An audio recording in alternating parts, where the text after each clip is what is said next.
guys, this is Omer from MMOHut.com. I'm doing another quick weekly recap of MMO news and announcements for the week ending March 4th, 2012. And anyway, as you can see from the video playing in the background, the first piece of news that we'll be taking a look at this week has to do with RaiderZ. And the news is that RaiderZ will begin its alpha testing phase on March 14th. RaiderZ is a game that's been in development for quite a while now. It was announced a while ago, and it is by the same studio behind Guns the Duel, which is MMOHut Entertainment.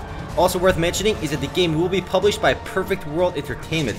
Even though we have an alpha testing date, the game still seems far from release, but at least the game is currently playable and is making progress towards release. And based on what we're seeing in this video right now, it looks like a Vindictus style action MMORPG.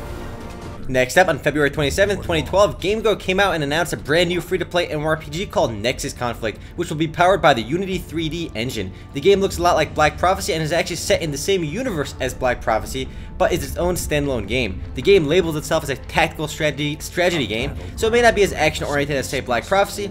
Several of the game's features include a wide variety of battleships, extensive ship configuration, territory battles, and a crafting system. Since the game is powered by Unity, it will also be able to run on a browser client. There really aren't that many sci-fi themed MMORPGs out there, so it's always good to see a new one. The game was still fairly newly announced, so there is no official release date for the game, not even a closed beta date quite yet.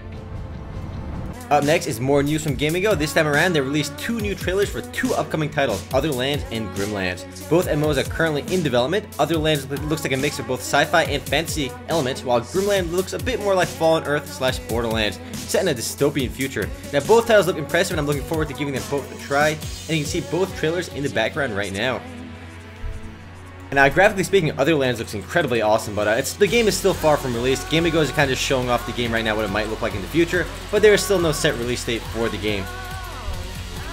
The other title I mentioned, Grimlands, is a game that looks a lot like Borderlands as well as Fallen Earth, and that game is scheduled to begin its closed beta, I think sometime later in March, but there's still no set release date for the open beta or full release.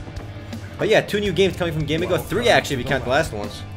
Next up is a bit of old news from last week, which I forgot to mention. On February 23rd, Nexon released the Crimson Blade update from Vindictus, which adds 3 new PvP modes to the game: Capture the Relic, which is basically Capture the Flag, and Monster Brawl, which, as you guessed, is basically monster battles. And there's also Triple Monster Brawl. Also including the update is new PvP rewards. It's a small update, but an update nonetheless. Up next, some news from Heroes of Newerth. On March 2nd, 2012, Heroes of Newerth added its 100th hero, Tensei, a ranged intelligence hero who relies on manipulating nearby objects and enemies and using them as projectiles. Now, I haven't played HoN too much lately, but since going free to play, the game has added many new heroes. It is up to 100 playable heroes now, and to celebrate the launch of its 100th hero, they're doing some cool community events, so you definitely want to check that out if you still do play Heroes of Newerth. As HoN adds new heroes, I'll make sure to mention them in upcoming videos too.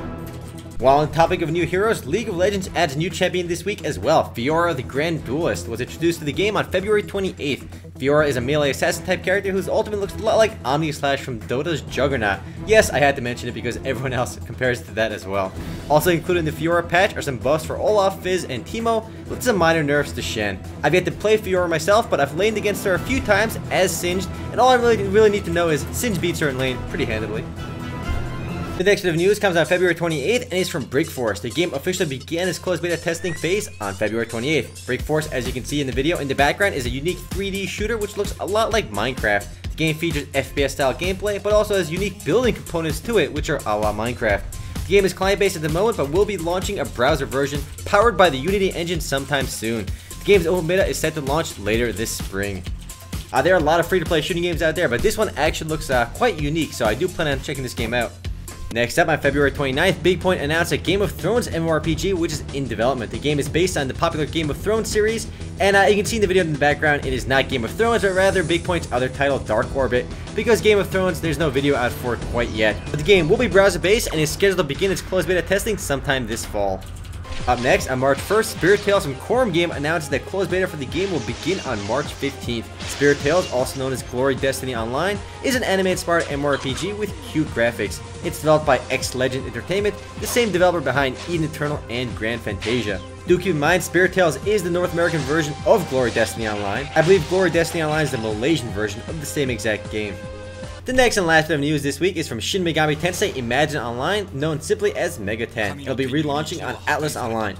I expect that Atlas will do a better job with the title, as they're the company behind the Shin Megami Tensei games, my personal favorite being Persona 4.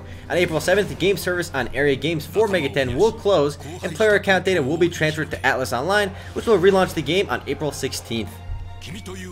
That's it for MMO news, but as for games coming soon, we have one title to look at, and that is Rise of the Dragonian Era, or simply Road Online for short, from NetGame. The game's launch date is set for March 9th, 2012. Now, did they even go through an open beta phase, or maybe I missed it, but it looks like the game is actually just jumping from closed beta to full release. Either way, it'll be available on March 9th. And as you can see from the video in the background, the game clearly has an emphasis on dragons, as you can have flying dragon mounts, and the name dragon is in the game's title as well. That's it for upcoming games, but as for titles that recently launched, we have two games to look at. The first is Blacklight Retribution from Perfect World Entertainment. It went into open beta on February 28th. The open beta adds 3 new maps to the game, as well as access to pre-built heroes ready for battle. And as you can see, it's a 3D MMOFPS game with a sci-fi twist to it. At least it's not another tactical game, because there are so many tactical MMO shooters out there. At least this one is sci-fi. The second game to launch this week is Wakfu from Ankama. It's actually being published by Square Enix in North America, Ankama in Europe. The game officially launched on February 29th. The game is free to play to a degree, but access to premium content, which includes max level and many areas in the game, requires a $6 a month subscription. The game is as free to play in the same sense that Dofus is free. Much of the game's content is locked away. You can't get to max level. You have restrictions on trade, joining guilds, and professions, all that stuff in the game. Anyway guys, that's it for MMO news and announcements for the week ending March 4th, 2012. Now if you want to read about or learn more about any of the news mentioned in this video, simply head on over to MMOHut.com/news. And if you want to discuss anything in this video, simply head on over to MMOHut.com/forums. Anyway guys, this is Omer, signing off.